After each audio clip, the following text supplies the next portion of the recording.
Bonjour et bienvenue au laboratoire. Je vais t'expliquer comment fonctionnent deux organes souvent méconnus, ce sont les reins. Les reins ont une forme de haricot et ici, on les appelle les haricots magiques. En effet, ils sont capables de nettoyer sans relâche le sang, d'enlever les déchets qu'ont produits les cellules. Ici, c'est une maquette anatomique d'un rein, qui est bien plus gros que la normale, où l'on voit que le sang va arriver par le tuyau rouge, qui s'appelle l'artère rénale. À l'intérieur du rein, il va être nettoyé, puis il va ressortir tout propre par la veine rénale, le tuyau bleu. Les déchets, eux, partiront dans le pipi, l'urine, par le tuyau blanc qui s'appelle l'urétère. Ainsi, c'est plus de 300 litres de sang qui sont nettoyés chaque jour, ce qui veut dire que notre sang passe et repasse par le rein, et il est nettoyé plus de 50 fois par jour. Donc tu imagines, c'est comme si on passait l'aspirateur plus de 50 fois par jour dans la maison.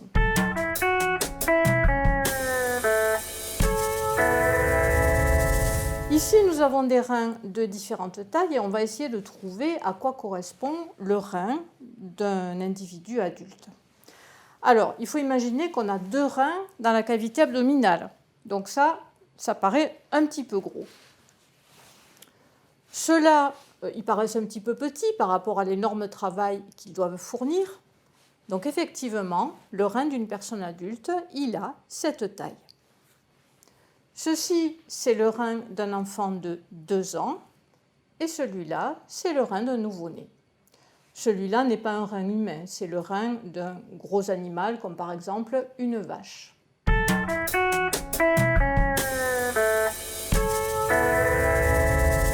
Eh bien, tu as peut-être déjà entendu des grandes personnes dire en se tenant le bas du dos « Oh là là, j'ai mal au rein ».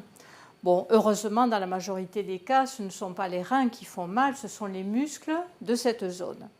Alors, pour savoir où se trouvent tes reins, eh bien, tu mets les mains dans ton dos, tu vas sentir tes dernières côtes, tes côtes, et tu vas au niveau de la dernière côte, eh bien, c'est là que se trouvent les reins.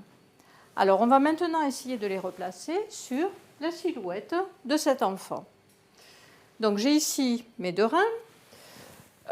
En haut, ça ne paraît pas très logique. Ici, c'est plutôt la place des poumons. Donc, les reins se trouvent à peu près à ce niveau-là. Ici, nous avons les deux urétères qui vont prendre en charge l'urine et qui vont l'amener dans cette poche qui s'appelle la vessie. Donc, la vessie va se remplir au fur et à mesure. Et à un moment, lorsqu'elle va être suffisamment pleine, eh bien, on va avoir envie d'aller faire pipi. Et on va vider sa vessie par le dernier petit tuyau là, qui s'appelle l'urètre.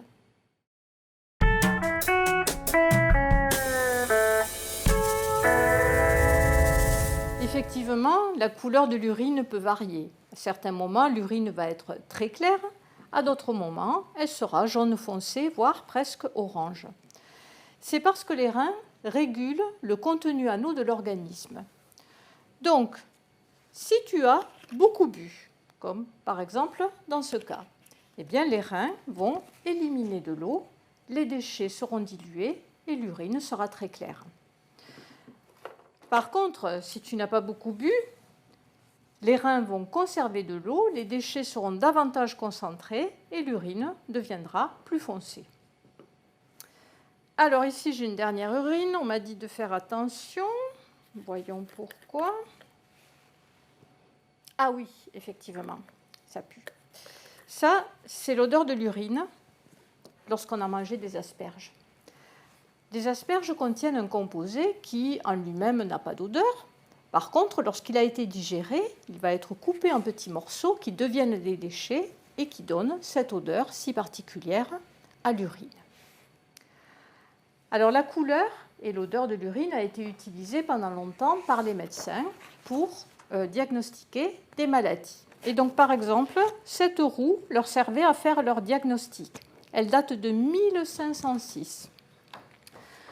Donc sur cette roue, on peut voir que le médecin étudiait la couleur de l'urine, l'odeur, mais également le goût, puisqu'à l'époque, il goûtait l'urine pour diagnostiquer les maladies.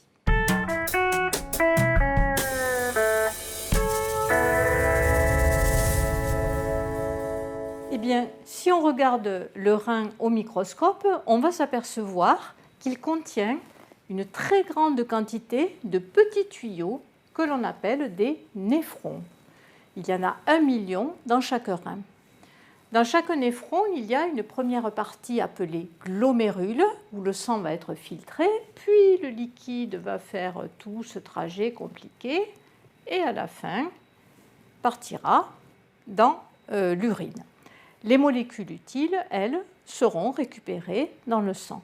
Donc, c'est là que se fait le tri des déchets et des molécules utiles. Alors ici, nous avons construit un néphron géant pour essayer de t'expliquer comment cela fonctionne. La première partie, c'est l'équivalent du glomérule. C'est là que va se faire la filtration. Puis, les éléments du sang vont donc suivre tout ce trajet compliqué et à la fin, il y a 2 sorties possibles. Soit ils vont revenir de ce côté-là dans le sang, soit ils vont partir là-bas dans l'urine, donc qui est symbolisée par les toilettes. Dans le sang, on va trouver différentes substances, différents éléments. Alors, il y en a certains que tu connais sûrement déjà. Ce sont les globules rouges qui donnent leur couleur rouge au sang. Mais on va également trouver des grosses molécules, des produits de taille assez importante qu'on appelle des protéines. On va trouver ce qu'on a appelé ici des molécules utiles, comme par exemple le glucose que nos cellules consomment pour avoir de l'énergie dont elles ont besoin. Et puis on va trouver ces fameux déchets qu'il va falloir éliminer hors de l'organisme. Donc je vais faire passer dans mon néphron ce mélange qui représente donc tous les composés du sang. Et puis on va voir ce qui se passe. Alors attention parce que ça va faire beaucoup de bruit. Allez, c'est parti.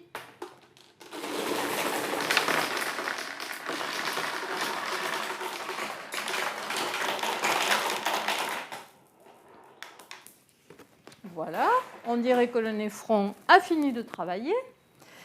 Alors, regardons tout d'abord ce qui est resté dans la passoire, qui n'est pas entré dans le néphron. On va trouver les globules rouges et puis on va trouver également les protéines. Je vous avais dit que c'était des éléments de taille assez importante. Eh bien, eux, ils ne sont pas passés à l'intérieur du néphron. Donc, on dit qu'ils ne sont pas filtrés. Regardons maintenant ce que l'on va récupérer dans le sang. Eh bien, dans le sang, je vais retrouver mes molécules utiles, telles que le glucose, donc, qui est bien revenu dans la circulation sanguine, qui pourra être utilisé par les cellules. Et regardons maintenant ce qui est parti dans l'urine.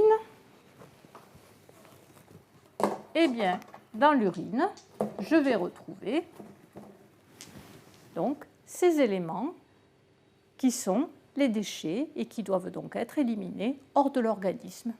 Donc je peux dire que mon néphron a bien travaillé puisqu'il a réussi à séparer ce qui était utile, à le remettre dans la circulation et les déchets qui partent donc dans l'urine.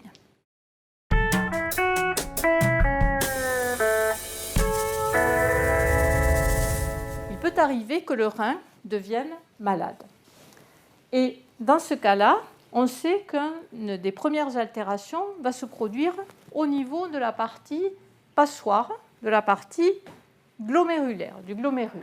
Le glomérule qui filtre ne va pas pouvoir assurer, oui, il y en a encore qui s'échappent, ne va pas pouvoir assurer correctement sa fonction. Donc je vais mettre ici un glomérule qui mime le rein de quelqu'un qui est au début de la maladie rénale. Et puis, je vais refaire passer tous mes éléments et on va voir cette fois ce qui se produit. Alors attention, de nouveau, beaucoup de bruit.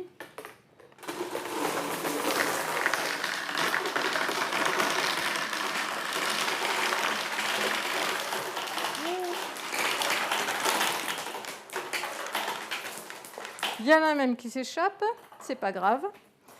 Eh bien, cette fois, par rapport au cas précédent, les globules rouges et les protéines n'ont pas été retenus par le filtre.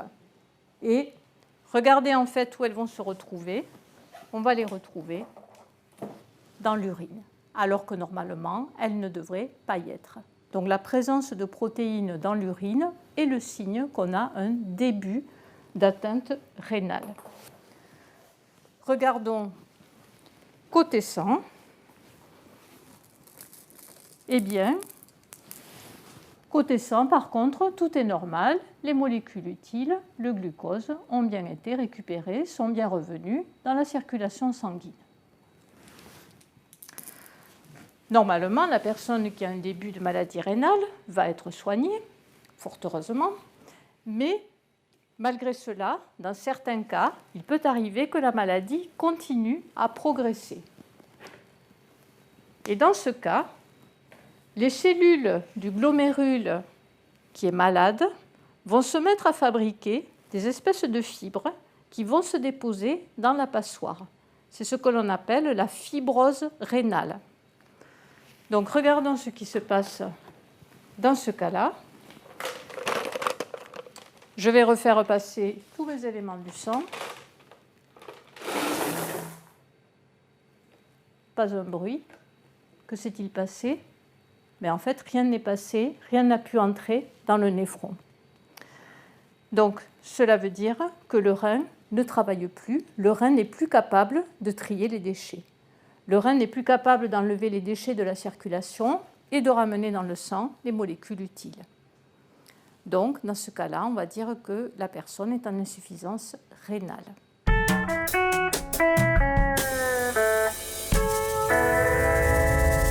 Rappelle-toi que tout à l'heure, nous avons observé que lorsque la maladie débute, eh bien, les protéines vont passer à travers le glomérule et vont se retrouver dans l'urine. Donc, un des moyens de détecter la maladie rénale, eh bien, c'est de regarder si des protéines sont présentes dans l'urine. Pour cela, il y a plusieurs façons de procéder. La façon la plus simple, c'est d'utiliser ce système-là, qu'on appelle des bandelettes urinaires, qu'on va tremper dans l'urine et la couleur changera en présence de protéines. Mais pour être plus précis, on peut aussi réaliser un dosage biochimique des protéines et c'est ce que nous allons faire maintenant. Donc nous allons utiliser un colorant que j'ai déjà mis au fond des tubes, dont la couleur va changer en présence de protéines. J'ai donc ici deux urines, l'urine de quelqu'un qui, a priori, est en très bonne santé et l'urine de quelqu'un qui présente peut-être une maladie rénale.